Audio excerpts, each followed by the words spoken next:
அன்பான மக்களே, நம்மளோட மகாநதி சீரியலில் நம்மளோட சுவாமி வந்து காலையில் ஒரு செம்ம போஸ்ட் போட்டிருந்தாருங்க. என்னன்னு சொல்லி பார்த்தீங்க அப்படின்னா, இது வந்து ஃபேஸர் அப்படின்னு சொல்லிட்டு ஒரு போஸ்ட் போட்டிருக்காரு. இது என்ன ஃபேஸ் பண்ணுறாரு, எல்லாத்தையுமே ஃபேஸ் பண்ணுறாரு அப்படிங்கிறதான். இப்போ காவேரி விஜய் பிரிஞ்சாங்க இல்லையா, அப்போ வந்து ஒரு செம்ம பாட்டு போட்டு செம்மையாக வந்து நம்மளை இது பண்ணியிருந்தாங்க. அந்த பாட்டுக்கும் இந்த இதுக்கும் சம்மந்தம் இருக்குது அப்படிங்கிற மாதிரி போஸ்ட் பண்ணியிருக்காங்க.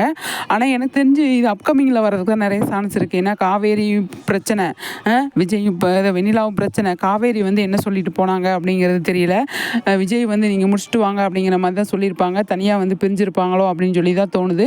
ஆனால் இந்த பிக்சரை வந்து ருத்ரப்பிரவீன் எடுத்திருக்காரு அடுத்தது அப்படின்னு அவர் வந்து போஸ்ட் பண்ணியிருக்காரு. இது வந்து அப்கமிங்கில் வர்றதுக்கு தாங்க நிறைய சான்ஸ் இருக்குது. நிறைய பேர் அது இது இதாக இருக்குமோ அப்படின்னு சொல்லி சொல்கிறாங்க. எனக்கு தெரிஞ்சு இது அப்கமிங்கில் தான் வர்றதுக்கு நிறையவே சான்ஸ் இருக்குது அப்படின்னு நான் நினைக்கிறேன். எதை எல்லாத்தையுமே ஃபேஸ் பண்ணுவேன் நான் அப்படிங்கிற மாதிரி தான் வந்து இந்த போஸ்ட்டு சொல்ல வருது. விஜய் சொல்கிறாரா இல்லையா, அது இந்த போஸ்ட்டு அதுதான் அர்த்தமாக இருக்குது அப்படின்னு நான் நினைக்கிறேன். பார்ப்போம் என்ன நடக்குது அப்படின்னு சொல்லிட்டு. ஆனால் பயங்கரமாக ஃபயராக போயிட்டுருக்கு, சூப்பராக போயிட்டுருக்குன்ற இதில் எந்த ஒரு டவுட்டுமே கிடையாது. ஆனால் ஃபேஸர் அப்படின்னா எல்லாமே ஃபேஸ் பண்ணுவேன் நான், ஃபேஸ் பண்ணணும் அப்படிங்கிறதுக்கு தான் அவர் வந்து இந்த போஸ்ட் போட்டிருக்காரோ அப்படிங்கிறது தான்.